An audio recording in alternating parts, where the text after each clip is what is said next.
কত রকমের আলু পরাঠা খেয়েছেন, কিন্তু আজকে যেটা বানাবো সেটা কিন্তু খুবই স্পেশাল। তাহলে চলুন শুরু করি।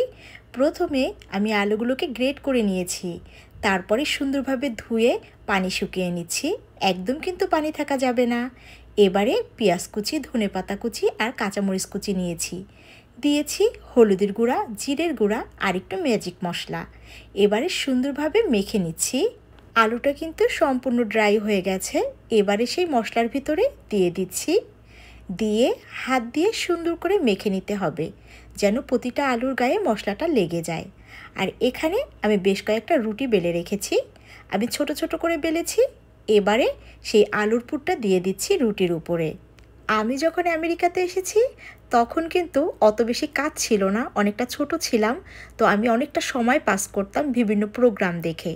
তখন আমি মাস্টার শেফ ইন্ডিয়ায় এই পরাটাটা বানাতে দেখেছিলাম একটা শেফকে। তখন থেকে এটা আমি শিখে রেখেছি, তো আজকে আমি বানিয়ে নিলাম।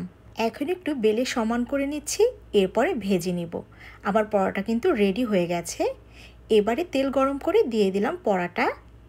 এখন সুন্দর করে ভেজে নিতে হবে। এটা কিন্তু লো হিটে ভাজতে হবে, যেহেতু আলুটা কিন্তু সিদ্ধ করা না। এই পরাটা ভেজে নিতে আমার 4 মিনিট সময় লেগেছে।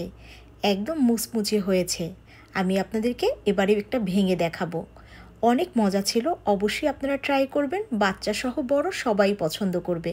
আর এটা কিন্তু টিফিনেও দিতে পারবেন। ভালো থাকবেন, টাটা।